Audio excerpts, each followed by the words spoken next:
You are listening to Down Home. Doing this Down Home podcast has been quite the journey for Dee and I. We've been able to have some great conversations with our friends, friends of friends, friends that recommend friends, and so the story goes. But we've also been able to reconnect with family. And so on this 30th episode, Down Home has a conversation with my two sisters, Cheryl and Emily, as they share some of their own personal stories of what it's like to be a Black woman and some issues they face being Black educators. Breaking new ground, breaking new ground, breaking new ground, simple breaking new ground, breaking new ground, breaking new ground, simple breaking new ground, breaking new ground, breaking new ground, simple breaking new ground, breaking new ground, breaking new ground, yeah. On a high plateau from the one down. Welcome to another episode of Down Home, the Nova Scotia experience by two Black men. I'm Jason Jones, and as always, we have DC Wise with us. What's up? What's happening today? We have a great episode because I'm able to share the podcast with my two sisters, Cheryl Hennifer and Emily Summers. Welcome. Thank you. Now, thanks for coming on. It means a lot, and it's kind of cool to have a little bit of a family reunion. You know what I mean? So we're going to get right into it. You guys are both educators. Emily, you're in New Brunswick, and Cheryl, you're here in Ontario. I wanted to compare what you saw in school as a student to what you see now as a teacher, as well as from the perspective of a biracial educator. Cheryl, you can go ahead and start. So I would say for both situations, like coming as a student and then, what I see as a educator, I would say like in both circumstances, I saw like racism for sure. Mm-hmm. But I would say that both it's, kind of changed the way it manifests, like from before as to how I see it now. Mm-hmm. Interesting. Yeah. When I was a student, I always felt like coming into a class, I had to prove that I was smart.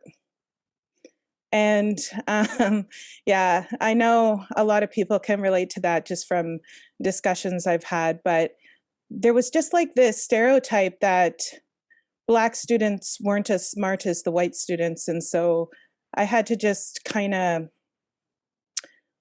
always, raise my hand and try to just be seen so that I was, perceived as smart.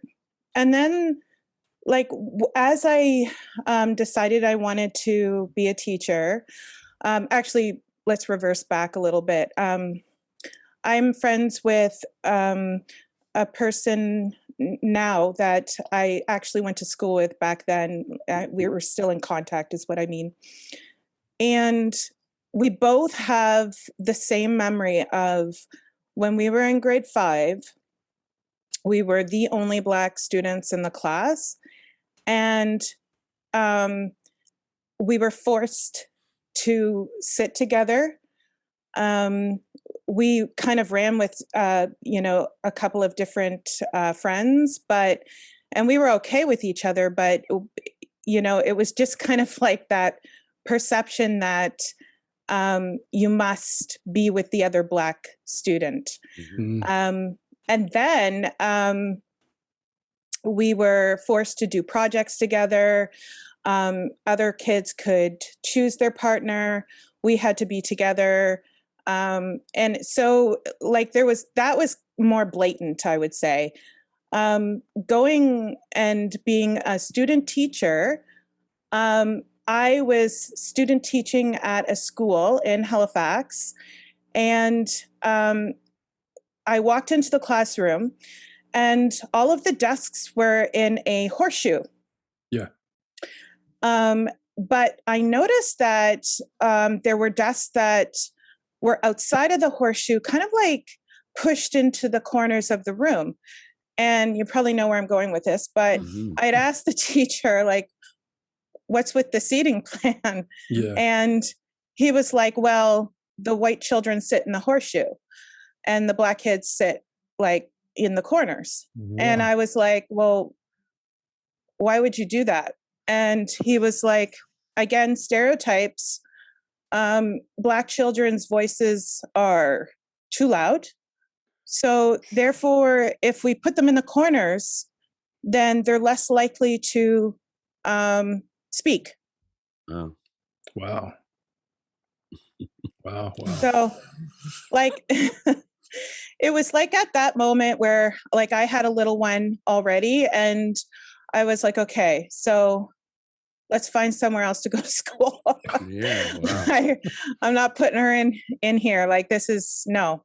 What year would that have been when you were a student teacher? Like, So that would have been 2003. wow. I don't even know what to say. Yeah. So that was like my experience leading up. And then as an educator, so right now, I'm in the middle of like over the last, we'll say 3 to 5 years, I've been slowly trying to build safe spaces for children of a variety of backgrounds. And what that includes is, safe spaces during lunch hour, meetings, clubs, meeting with admin, meeting with trying to create learning environments for the educators themselves so that they are not perpetuating, basically racism and violence in their classrooms. And then, working with kids so that they have a voice. So I've been like working with that. Lot of roadblocks. Like the roadblocks are all around feeling like when you say this is a need, you're basically saying that therefore there is a problem. And a lot of people don't like that. Like they don't like being called out on their shit. Like they don't like it. Yeah. So, you are trying to create this like, kind of vision for the kids. And it's like roadblock. Yeah. So, example, I was like doing like a teacher education kind of thing. And just in the middle of the whole thing, the teacher was like, stood up and was like, all lives matter. Oh. And yeah, just like as an aggressive, like, form of defiance. Yeah. I'm trying to stop what you're trying to. And nobody said anything. Like no teacher, no administrator, nobody said anything. So I was just like, okay. Moving on to the kids, like they're what's important. Yeah. So then in working with the kids, and like this is as recent as this year,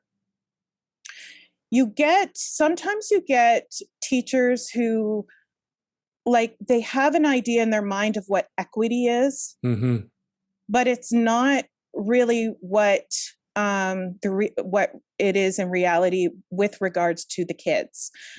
And so like we had a discussion about what is privilege and what is white privilege. And she became upset and said, well, what is black privilege? Oh. Yeah. And I was like, oh my goodness. It's like day in the life. But what ended up happening, what I ended up addressing with that was I had gotten over the last couple of years voice recordings of Black children and their experience in the school system. Yeah. And I amalgamated those information into a video. Mm-hmm. And it's really powerful. And when you listen to it, it's like the kids are just telling they're not labeling anything. They're just like, I remember this one time when. Yeah. From their own feelings. Yeah.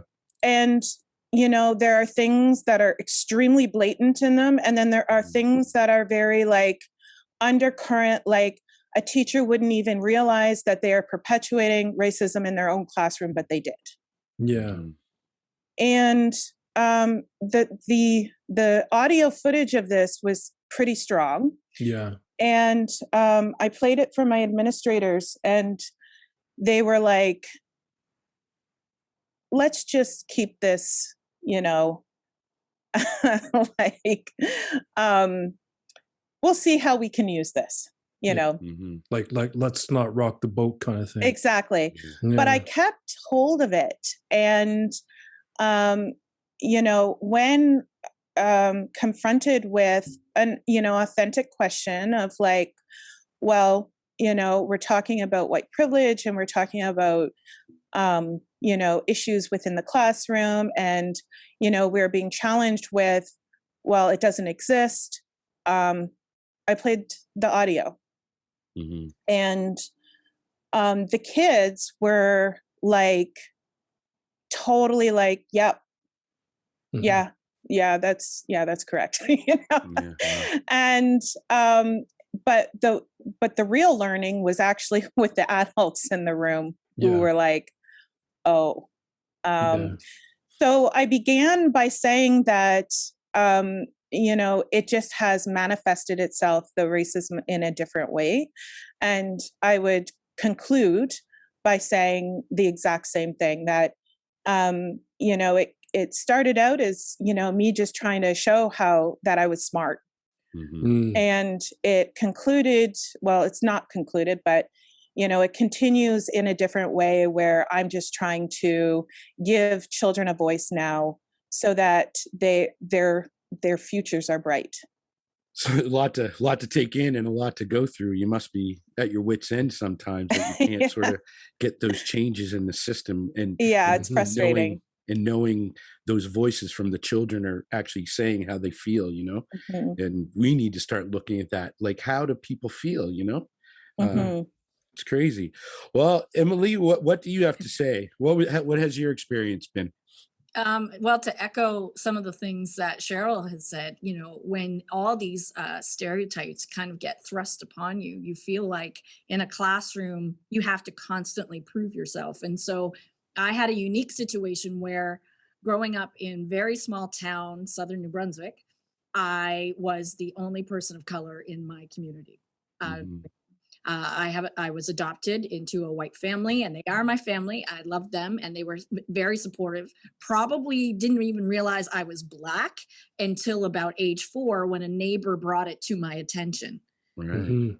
Parents within the community would say, oh, you're hanging out with the Black child. And I just knew I was part of the Thompson family, and I had 2 sisters, and I had 2 parents, and we lived on Princess Street. I didn't really understand what that meant, and they made it very negative to me, even though these were my friends. So I would go home and I'd be upset, and I'd say, what does this mean? And they say, well, you are darker skinned than other people, and this is how people see you, and this is how they label you. So I said, oh, okay.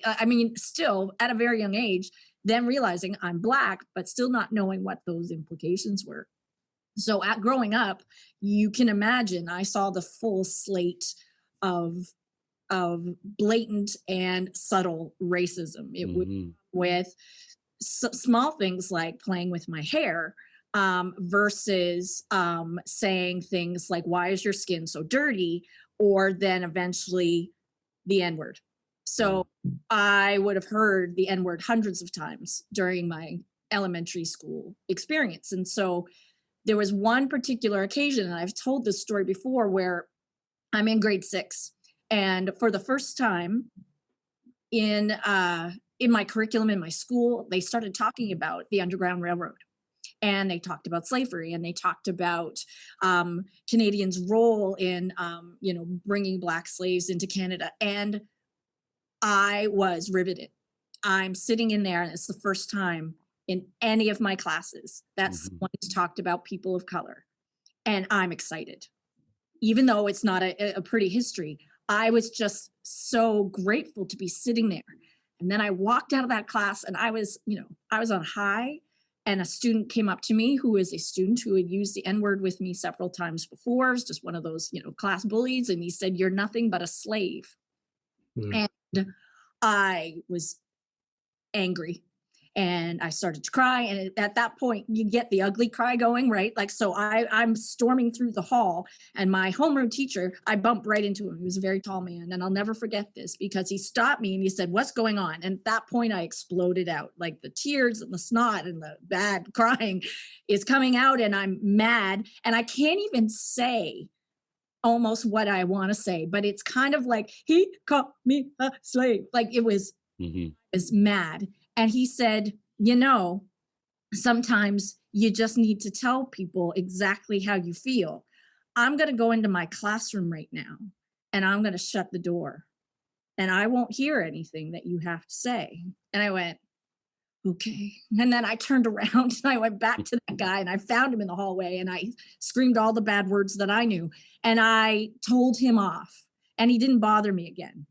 But what I have discovered in my small community is that for a long time, I believed that many people were racist. Then slowly I started to realize that I had allies, and he was the first one. And he was the first one who said, "You can stand up for yourself, and you don't need to take this anymore."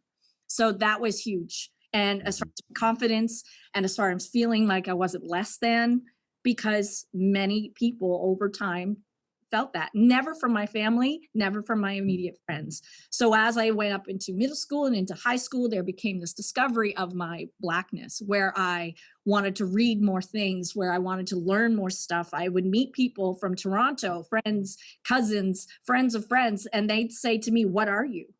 And I'd say, "I'm Black." And they'd say, "Nah, no, you're not." And so I became curious about my background, and I knew it was a mixed background, but I had no context, I had no information.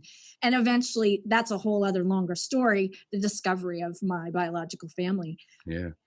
But it was as a student, it was, I'm being made to feel different. I am being thrown stereotypes at me that I don't understand. And I had to prove that I was smart. I had to prove that I was articulate. I had to prove that I did not belong on a basketball team. I was 5 feet tall, and people were asking me to try out for basketball. I'm going, "What do you do?" Like, those kinds of silly, now that you think back at it, stereotypes. But all of that was just, thrown at me. And so then as I became more educated and I became more curious, I realized, this was something, even though this was that I did have support, that I did have allies, that I was meeting other people of color, and we were talking about all of our shared experiences, and they were all the same, which is very unfortunate. And I thought, there was this moment in my education where I said, "Okay, I want to be a teacher, but do I go to the city and do I experience a more diverse population, or do I go back to my community and do I tell them this is what it's supposed to be like?" And I made the very conscious choice to stay in New Brunswick and to continue teaching, and in a rural community, my own community, because I wanted to make a difference. And now we're becoming more of a diverse population, and those students are isolated. And so, like Cheryl has talked about, I am a safe space as well, because we all do have this shared experience. And in my teaching, I have made a very conscious effort to talk about race. I talk about it in all grades, but I do a very big focus with my grade 11 students, because they are about to go off into the world and experience other cultures. They might have one or two students of color within their class from various backgrounds. And every time the conversation comes up and I share my own experience with racism, they're in shock, but then they're also not in shock because they've heard it in gaming. They've heard things said in the hallway. It's not as bad as when I was growing up, but it's still there. Mm-hmm. So then that one or two or three people of color, for whatever background they're from, are sitting in my classroom and they're saying, yes, I've been called. And then they list things out and the other students are nodding and because they know. Yeah. And so some students, usually the conversations we have are very powerful. A lot of students might change their ways, might think about what they say after that. And if that's the case, then I've done my job. As a teacher, I did have to feel like I had to prove myself. I was the Black teacher at my high school. And there were times where certain incidents would happen with students. And sometimes it was decided that the discipline issue had nothing to do with race. And then I had to say, no, this is a racist issue. So one example was, and it's kind of a not nice one. I was standing on duty in a locker area and there were some boys crowded around a locker that was open. I couldn't see what was in the inside of his locker, but they were laughing and pointing and smiling, carrying on. And then they stopped and they all looked over at me. And then they went back and then they laughed and giggled and whispered some more. So very subtly, I start to circulate around the room. I get to the back part of the locker and I realize that this young gentleman had pornographic images of Black women in his locker. So I had to speak to him. I took him right down to the principal. We sat down. He gets detention. He gets suspended. But then in having the conversation with the administration, and they were very supportive of me, but they said, this kid is getting disciplined because he had pornography, not that they were gesturing towards the Black teacher in a bit of a racist act. And I had to say, no, this is a racist act. And so they wanted to run away from that as much as possible. And still, even to this day, this student was punished and received consequences because he had pornography in his locker, but not because of the racism associated with that.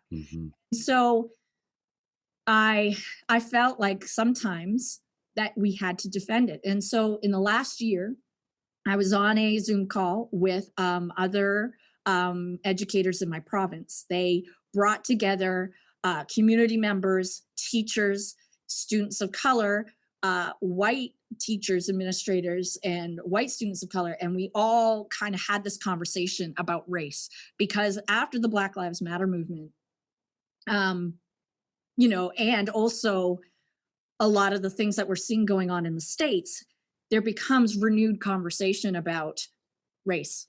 And some things are bubbling back up to the surface. Words and terms that were considered taboo are on the lips of teenagers again.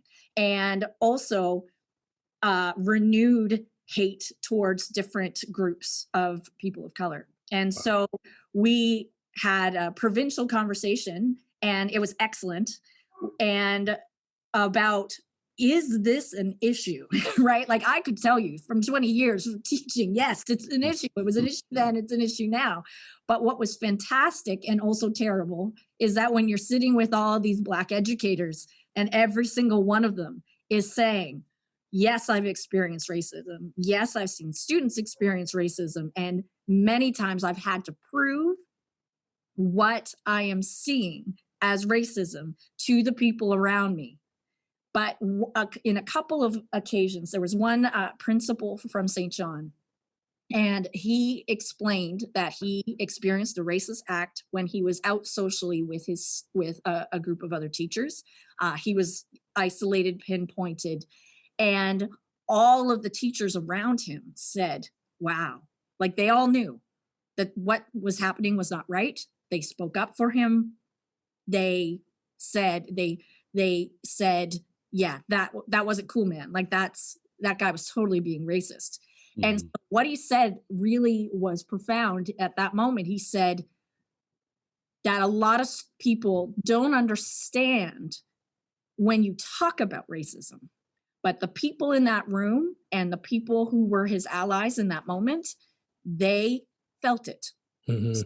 When you do not have to necessarily be a person of color to feel the racism that is happening if you are in that situation. So when Cheryl was talking about, that situation where someone says all lives matter and then no one says anything, every person in that room would have known. Yeah. It's a question of whether or not people are going to step up. So from this Zoom call, obviously created some great friendships and allies for me, but also we decided that we needed a person to directly deal with racism in each district. I was asked to apply for the job, and I said no, and asked by several people, and they said, well, it would be great and you could do this. I said no, my place is in the classroom, talking to students, talking about the experiences of a person of color, and letting them understand that this stuff isn't right anymore. And if I leave, who is going to do that? So they did hire a racism coach. Absolutely. A great person has already come and spoken to our staff and has already very gently started talking about things. But one of the things that came out of our meeting initially was that we needed to create data, that we need to collect the experiences, because if every Black educator on that call could say, yes, I've experienced racism and I'm dealing with kids who are people of color and they're telling us about their racist experiences, we need to collect those stories. So I love, Cheryl, that you're recording it and that you are getting kids to share, because we've all felt it. And it's time that people believe that it is still happening, even though it is 2021. Excellent. So it's interesting. Yeah, for sure. Well, I mean, with that being said, obviously you're both educated women and you've had to sort of stand up and be seen and be shown. Now, there's a tag that sometimes often comes with it, and that's sort of the derogatory, angry Black woman who is educated and they want to stick up for themselves and their families. Do you guys get that? Other than the fact of you trying to do what you're trying to do, or is it done in a way that you sort of subtly see it? I mean, I don't know. So Cheryl, if you could start with that. Definitely. And that's a big reason as to why I had to back off of trying to,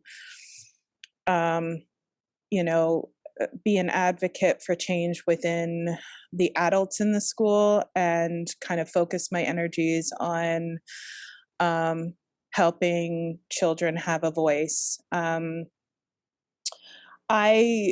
couple of years ago, I think it was about 2 or 3 years ago, I was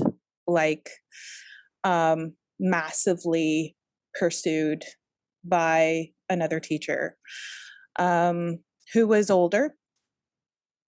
She was an older lady, very set in her ways, and she was on her last year of teaching before retirement. And it was traumatic. It was, using physical presence by her letting me know that she had the power. Standing in doorways so I couldn't get past. Standing in a hall full of a group of other teachers, all white teachers, pointing. Inappropriate emails. There was almost like a feed where the teachers of the school were commenting on things, and once again, inappropriate comments being made through the feed where everyone can see. And when confronted with, hey, this isn't okay, massive outrage and almost like a turning of tables of you know, you're just trying to make a big deal about nothing. And, you know, you're unhinged. Wow. Oh, And this is like an actual experience I had like with this lady. It was 100% traumatic. It was like the craziest experience I've had with a colleague in my because it just was perpetuated, and it was like happening all year. And then she retired and nothing happened. The end. Like, and colleagues who stood by and would kind of very discreetly tell me, you know, I see what she's doing. I see, you know, the only Black teacher in the entire school, the only person of color, and she's after you. mm. And I just had to take it, and I complained. And then I had to go to above, and then above, and then above. And I was like up to like, you know, kind of like an equity officer, in order to bring this to a conclusion. But ultimately she retired, and then like that was the conclusion. Just amazing. Like and the language around it. We actually were talking to a psychologist for one podcast, and she called it racial gaslighting. Mm. Yeah. So like just to put the word on it, Yeah. like it's something that word probably hasn't been used in the last 20 years, except for the last 2 years. But to put the name on it, and I saw both of you say, "Oh yeah," once I said it, because if you're a person of color, you know what that feels like, Yeah. and you know what it is, right? Yeah. Yeah. Mhm. It's crazy. Yeah. And Emily, what about you?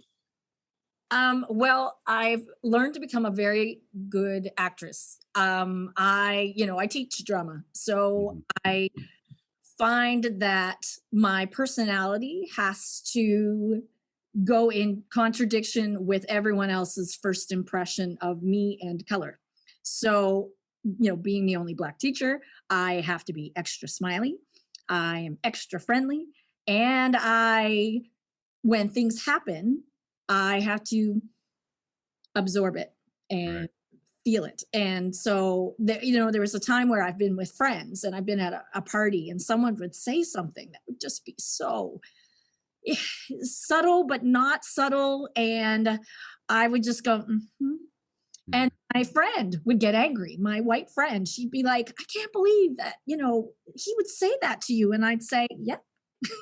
And so she'd say, why aren't you mad? I said, I'm screaming inside of my head. I am thinking of all the things I want to say inside of my head, but I can't go there, because the minute that I go there, the minute that I let my emotion come out, I will then be the victim of the next label and the next stereotype. And I am not letting anybody have that power over me. So that like I've just been a really good actor for a really long time. And people will say, and I am a friendly person, but people will say, oh, Mrs. Summers, she's very smiley, she's very kind, she's very nice. And I am those things.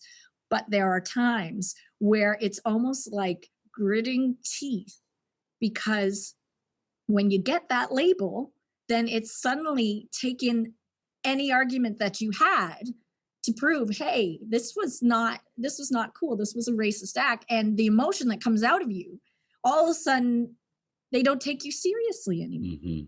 So I've had to I'm like the queen of deep cleansing breaths, because I have to, because when these things happen, I had a student say to me, oh, you should go back to where you came from. And I said, really? And I said, well, where would that be? He says, well, where were you born? And I said, Bathurst. and he said, yeah, well, people that look like you, they come from different places. I said, I'm pretty sure that we all came from different places. Yeah. And he didn't understand, and he just wanted to make his mark. And then I said, okay, just go to the office. That one was a little bit more obvious, so they took that one seriously. But, I can't debate. I can't, there are times where I just want to sit down and give, a kid a really, really good lecture, and say, this is not right. You can't do this. But how do I do that? If I'm just going to get that stereotype as the angry Black woman. So instead, I in subtle ways have to communicate my discomfort and my dislike. And I'm really good at acting, and it's terrible that that's what we have to do. Yeah. Yeah. It's almost like a tightrope, and like growing up in a single, like my mother brought me up, so I had a front seat to that. And just a quick story, like my mother brought me up here to Ontario for a couple of years, and at Brockville, Ontario. And I think it was 2 weeks into the school year, and she went to the school and tried to enroll me. And I was in the office for the first part of the conversation, and my mother was very controlled. And basically, he was the principal. She was talking to the principal, was citing all these reasons why I couldn't enroll. Wow. 2 weeks into the school year. And then my mother asked me to leave the room. And like she didn't yell at him, but the octave went up couple of things. And then I enrolled that afternoon. But the first part of the conversation, there was like a tightrope being, so I definitely, I've been front seat to that.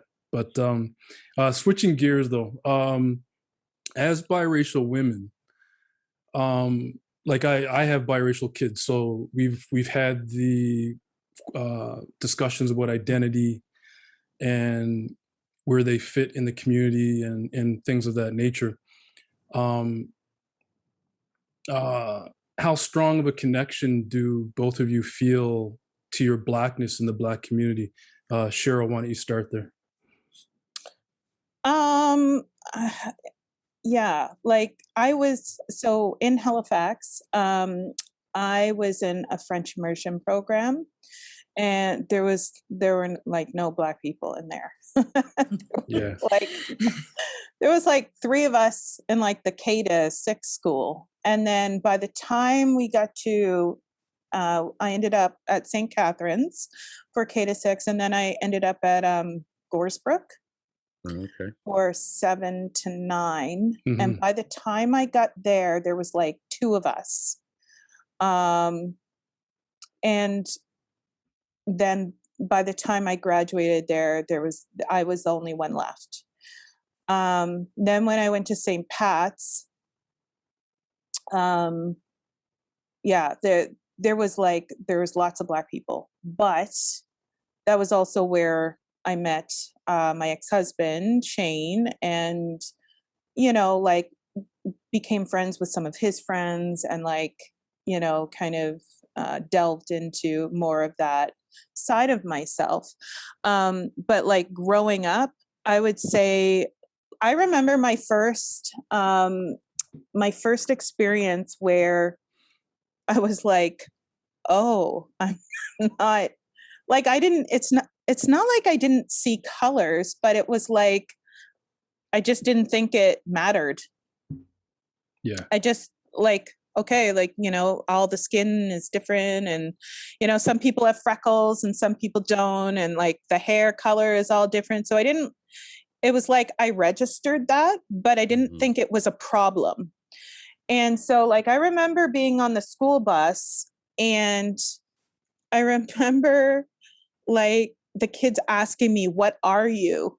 And I didn't know what they meant. I didn't know what they meant. They just kept saying, "What are you?" But what are you though?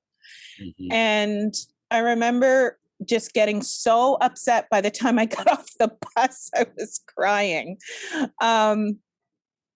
Just because it just didn't make sense to me. And then I was probably about 5 years old. And that was the first time that I had a conversation with my parents. Mm-hmm. The thing about it, though, is that like my biological mom took off when I was 4 and was gone for 25 years. Right. And what I didn't realize was that I was part French Canadian, part Indigenous, Mi'kmaq, and part Black. And so what I will say is that growing up, it all like, and I'm sure maybe Emily can identify with this. It was just sort of like, I grew up knowing what my skin looked like, knowing what my hair looked like, knowing what my eyes looked like, but it was still like a piece of the puzzle was missing. Like I didn't really know who I was. Yeah. And that was confusing. And it made me feel ugly. And because a lot of the, like the white friends and the white boys would like, touch my hair and make it seem like it was ethnic, different. It made me feel like I thought for sure, like I was this ugly troll.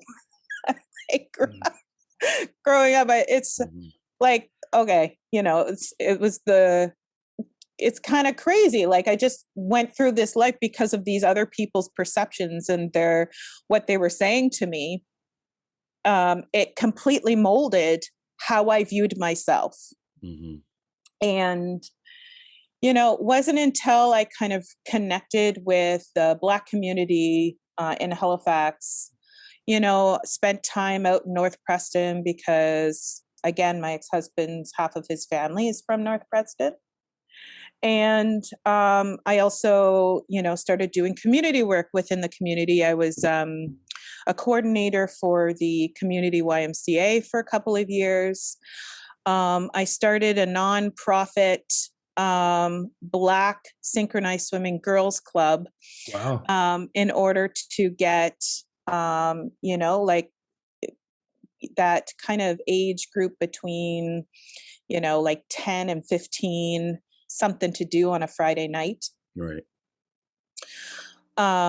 And, started doing these things within the Black community. And I felt very like much at home, probably for the first time in my life. Right. This is interesting though. So when I went and I taught first out west in Alberta. Mm-hmm. And that was like a whole other kettle of fish, we'll call it. That was crazy. Like I have stories of that are like, he did what? Like it's crazy. That was crazy times. And we'll call that like the Confederate flag, the N-word era. And that is like all on its own, right?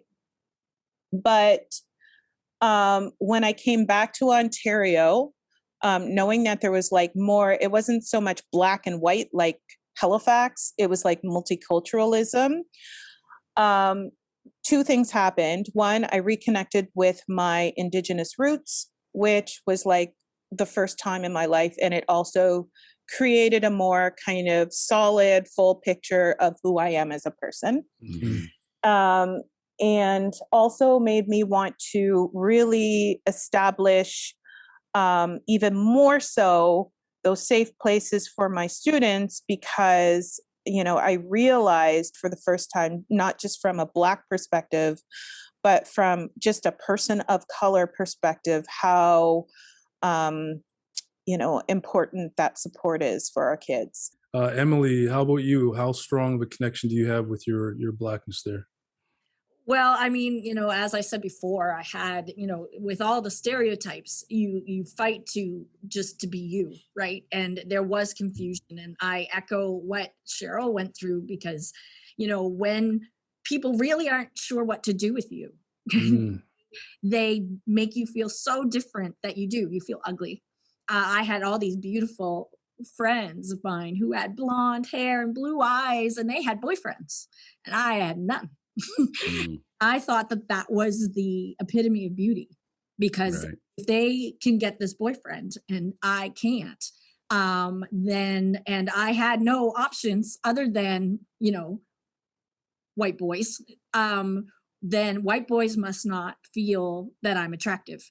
And then weird things would happen. Like I ended up being a cheerleader and for my high school career. And a team would come to town for a tournament, and there might be one, maybe two Black youth as part of that team. And so immediately everyone would say, "Oh, there's one for you, Oh, Emily." Wow. I don't know this person. Yeah. Am I supposed to be attracted to this guy? And so and so there was just, they didn't know how. I don't think people were really being rude. I don't think they understood that they were being rude, but it was obviously, you know, not kind. But when I was 6 years old, I sat in a McDonald's in St. John, New Brunswick, and St. John has a Black community and is much more diverse. And so I was sitting there and I'm eating my French fries. And across the room, there is a Black teenager with his two white friends, and they are sitting and eating. And when I was 6 years old, that was the first time that I saw someone else who was Black. And I couldn't stop staring at him. Like, if you're 6 years old, you love McDonald's French fries. Well, I had the fry poised out of my mouth as I'm staring at this kid. And it gets to the point where the teenagers realize that there's this little Black girl across the restaurant staring. And I was just, he was the most beautiful thing I had ever seen. I was just so excited. And I just had this like smile on my face, and I'm staring inappropriately at this young Black teenager, to the point that I think his friends started teasing him that he had a little girlfriend, and he probably got uncomfortable and they left. Yeah. So it's funny because as I've gotten older and I've met more people of color, there are different things that happen. Once I'm at the UNB Fredericton cafeteria and I'm sitting and I'm by myself and I'm studying, and a Black woman comes over to me and she sits down and she says, "Hey, my name is so-and-so. I just seen you around. I thought I should introduce myself." I'm like, "Hey, how you doing?" And we start talking about our backgrounds. And then she says, "Well, us Black folks, we need to stick together." And I said, oh, okay. I mean, the people around me, I didn't really even know what that meant because I didn't have Black folks around me. So I found that confusing, but I was glad that she was considering me one of her own. And, she became a friend later on. And so more and more, I realized I need to, seek out experiences, seek out people. And even now I find myself, I'm in the grocery store and I'm walking through and I see a new family, because it's a small town. Everyone knows everyone. Yeah. I'm walking through this grocery store and I see a new family, and they could be, an immigrant family. They could be just people of color, but I look at them, I smile. I'm like, "Hey, how you go?" Like, I want to say, "Hey, I see you, welcome. We're not all like this." I want to I'm extra cheery and extra nice to people who are brown, because I want them to know, that we're here, right? Yeah. And it's going to be okay, because I was never able to look around my community and see people of color. And so one of the most amazing experiences was, well, first of all, I did marry a white man, and my children are biracial. And I have a mini-me. My daughter is brown skinned. She's got dark hair. She looks like me. And then I have my son, who is light hair, blue eyes, lighter skin. And so when we're walking down the street, we turn heads. It used to be when I was a little kid, I turned heads because I had really big hair. And people would stare. But now they, part of it is, okay, I know who this is. And then the other part of it is, oh, wow, look at that family. And so, I'm used to it. Most the kids in my family are not. So I've had to sit down and have conversations with them to say, we are part Black. Mm-hmm. We embrace all parts of ourselves. Our skin might look a little bit different. From time to time, you're going to experience things that are going to be really confusing to you. And when those things happen, you need to let me know immediately. Yeah. And so my daughter, ironically, has not really experienced that. And she's the one with the dark skin. My son has been called the N-word on 3 different occasions throughout his elementary years. And it's because they know me. Right. So and then there's that angry woman part of me who wants to storm into the school and get really, really mad. And instead, it's a very polite email or phone conversation saying, "Hi, my son came home with this story today. I was just wondering if you could look into it." And so the first time I really experienced connection with my Blackness would have been when I met both of you in person. When we were at that reunion in Nova Scotia, we are in this park, and our family group is here. And there are other very diverse family groups in all parts of the park, all having big family reunions. And I looked around and I said, here are my people. And the thing that was the coolest part about it was not just the celebration of Blackness, but was also the celebration of the fact that there were different partners and there were different shades of children. Like growing up, I never was able to look and see different shades of Blackness. Mm-hmm. And absolutely, I saw that in that park that day. And I was beaming. I was just so happy inside because I had found that. Now, I have connections with my white biological family. My adoptive family are all white, and they're amazing people, and they're my family. But it was just that part of my culture. And I was 40 when I probably found Dave and his family. Yeah. It was the first time in 40 years that I felt that true connection to my Blackness, that I could say, I am a proud Black woman, and I love the diversity that I'm seeing within my own family. And I think I was proud before, and I was proud of my diversity before, but it was finally feeling a community and I think that community is important. More and more so for any student, for any teacher. They need to know that they have a community, and they need to know where their roots are. And so my search for my roots took a lot longer, but I'm so glad that I was able to have those experiences because, it answered so many questions and made me believe, yes, I can be an attractive person. Yes, I am smart. And yes, I can represent people from my race without all these negative stereotypes. We've been exploring those concepts through this podcast, and Emily, what you've just said kind of encapsulates a lot of that message. Yeah. So thank you for those words. That's awesome.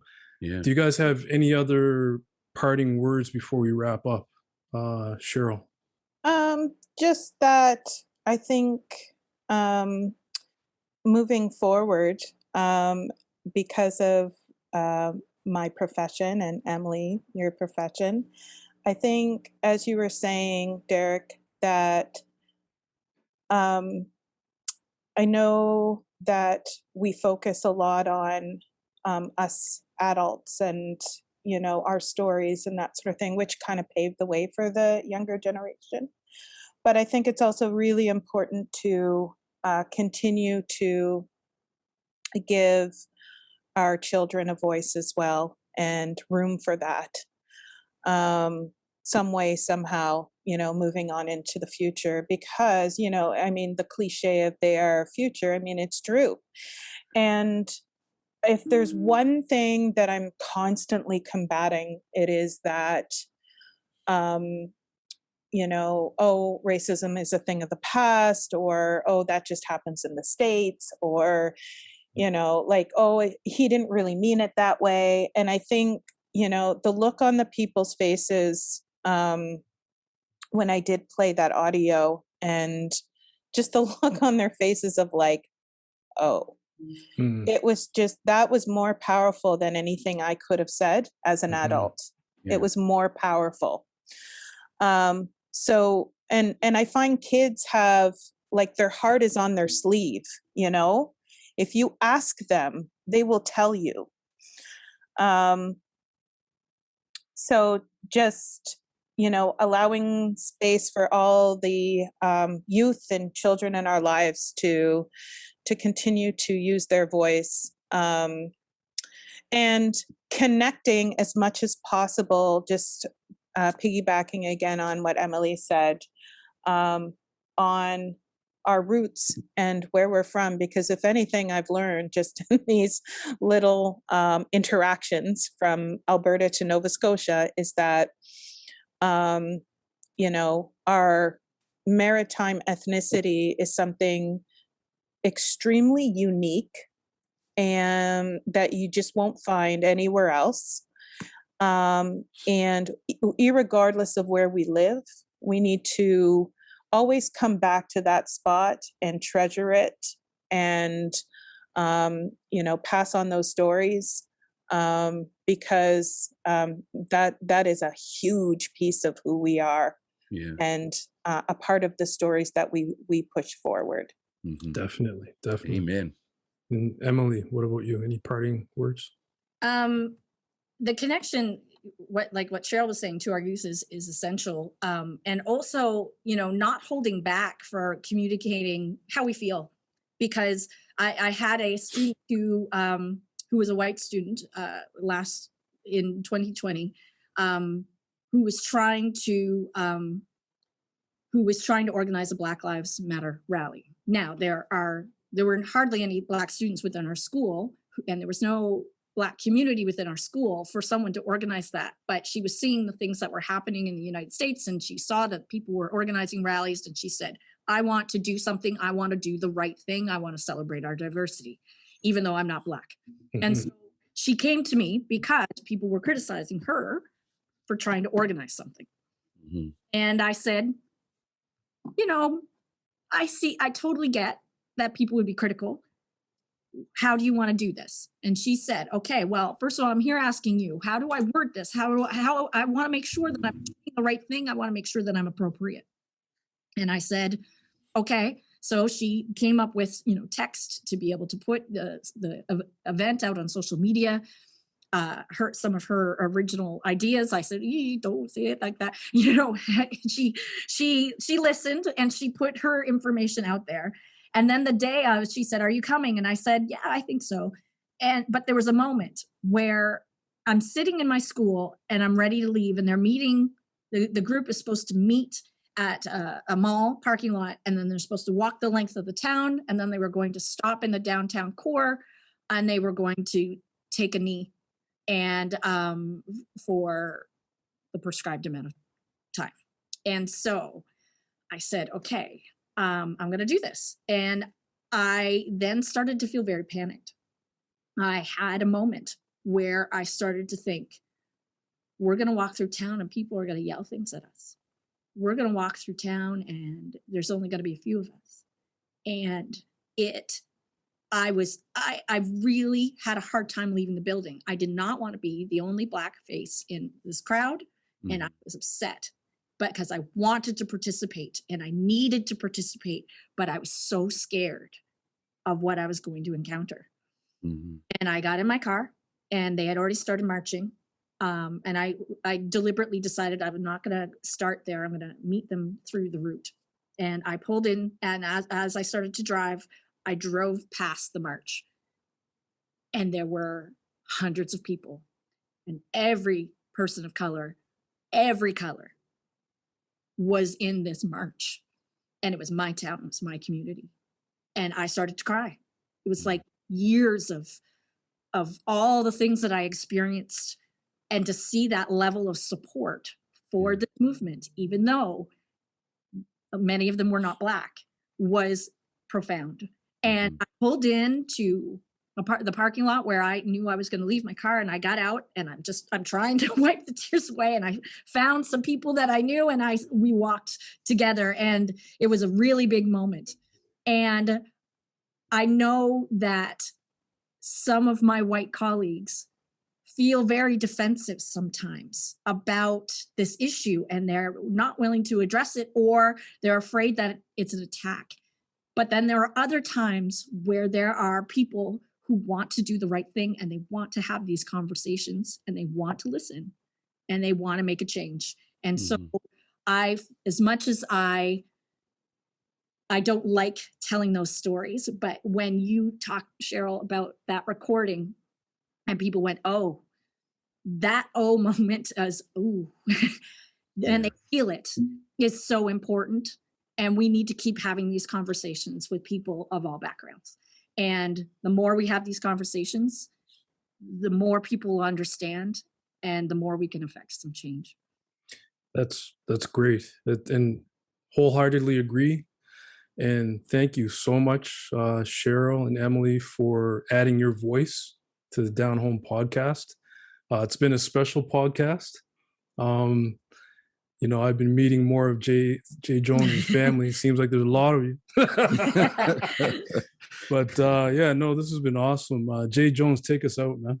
Yeah, well, I mean, it's appropriate to say amen, sisters. You know what I mean? Thanks for taking us to church today, literally on the Sunday. But, a lot of what you guys said resonated with me because your family resonated with me because I heard a little bit about your stories, what you went through, and can see some similarities myself, even though I'm totally Black compared to being biracial. But, I just noticed that strength within you and the changes that you're trying to make within your community.